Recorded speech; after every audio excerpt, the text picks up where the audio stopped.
vous avez essayé de Dakar, la ville de Dakar. Qu'est-ce que vous pouvez dire par rapport à cette formation?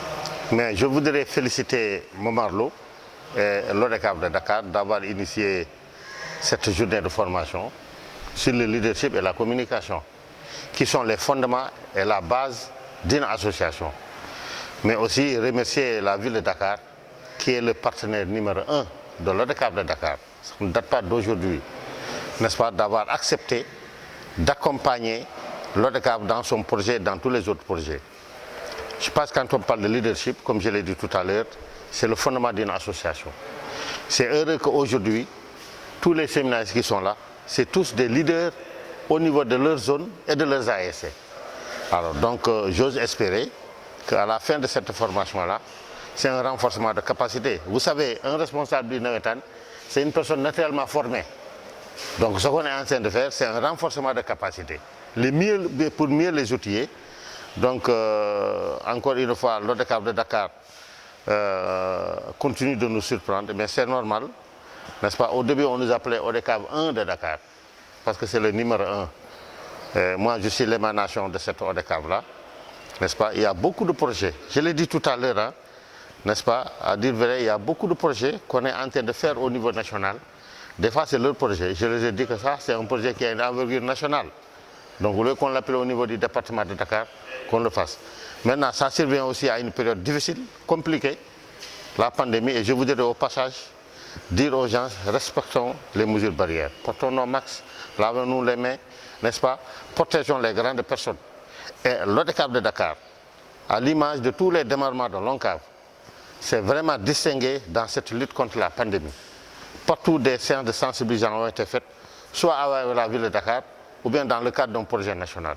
Je voudrais donc les féliciter, les remercier et les demander de continuer. Est-ce que, Président, vous êtes prêt à cette formation, à l'élargir au niveau national? Mais oui, je pense que c'est ça. Lorsque Momar m'en a parlé, j'ai dit que ça devait être un projet national. Mais puisque vous avez beaucoup avancé avec la ville de Dakar, on va vous laisser le faire. J'ai dit tout à l'heure à Madame la formatrice que l'ONCAV est disposé, parce qu'il s'agit de renforcement de capacité. On ne peut pas refuser un truc pareil. Surtout au moment où aujourd'hui le monde est moderne, n'est-ce pas? Nous avons beaucoup de choses, nous avons beaucoup de projets dans le cadre de création d'emplois, dans le cadre de mieux servir encore la population.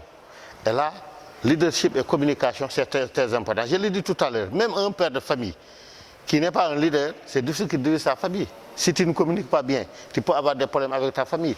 Mais aussi au niveau communautaire, pour faire jouer son rôle de communautaire, il faut être un bon leader, il faut pouvoir communiquer.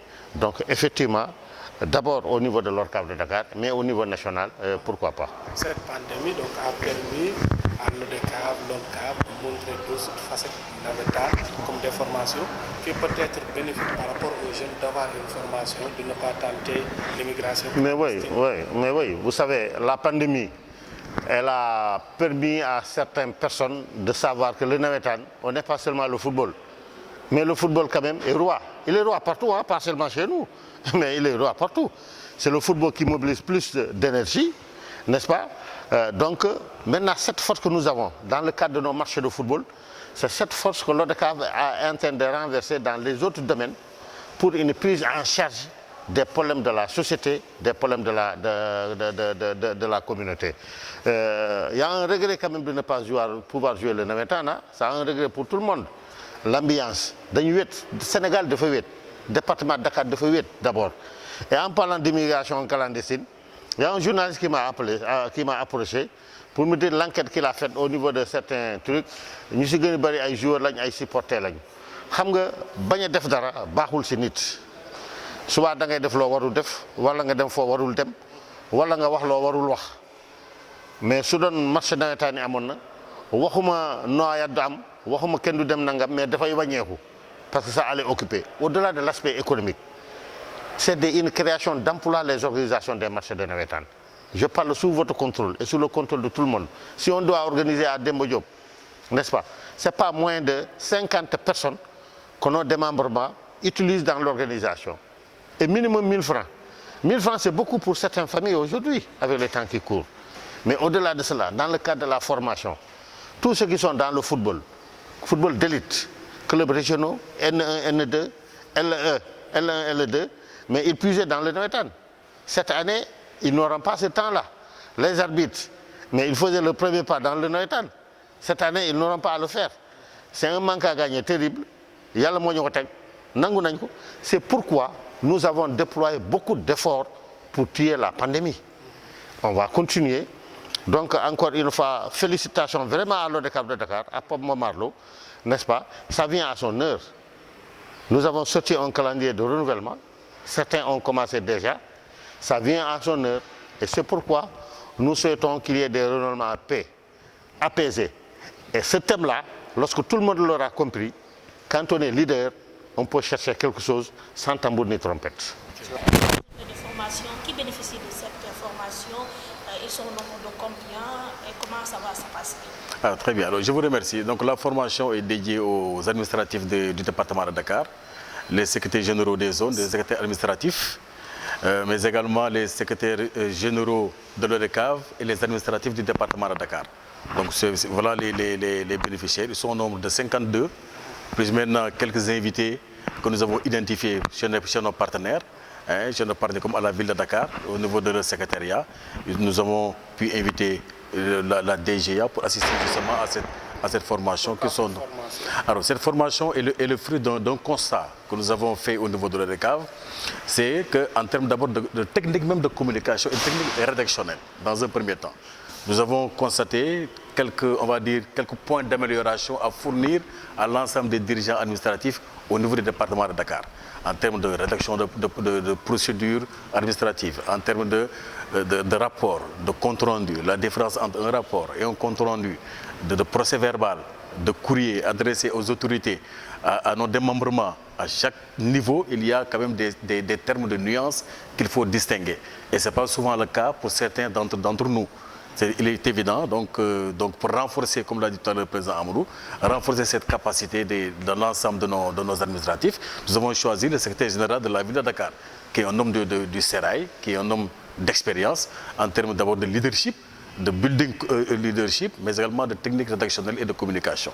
Voilà pourquoi nous avons choisi justement l'ensemble des administratifs du département de Dakar, qui sont les leaders qui portent toujours les projets administratifs au niveau du département de Dakar, qui sont d'abord les premiers niveaux de formation. Après, chaque délégué aura la responsabilité de descendre au niveau de sa base, de sa zone, de son ASC, pour former d'autres jeunes, pour que justement que l'ensemble des administratifs du département puissent avoir les outils nécessaires en termes de rédaction, de communication, mais également de building team, de team building à l'intérieur de nos structures. Le président disait tout à l'heure que cette formation peut être bénéfique pour le renouvellement des instances. Mais il a parfaitement raison. Pourquoi? Parce que le constat a été fait qu'en 2017, nous avons tous vécu des renouvellements absolument difficiles. Parce que c'était plutôt la passion que la raison.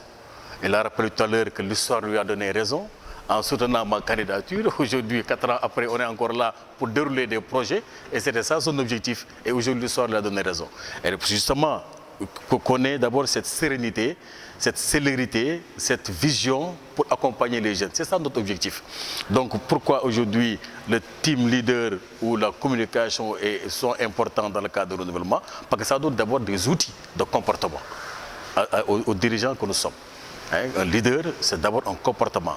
Un leader, c'est d'abord un savoir-faire. Un leader, c'est d'abord un savoir-être. Un leader, c'est d'abord un exemple qu'il faut donner.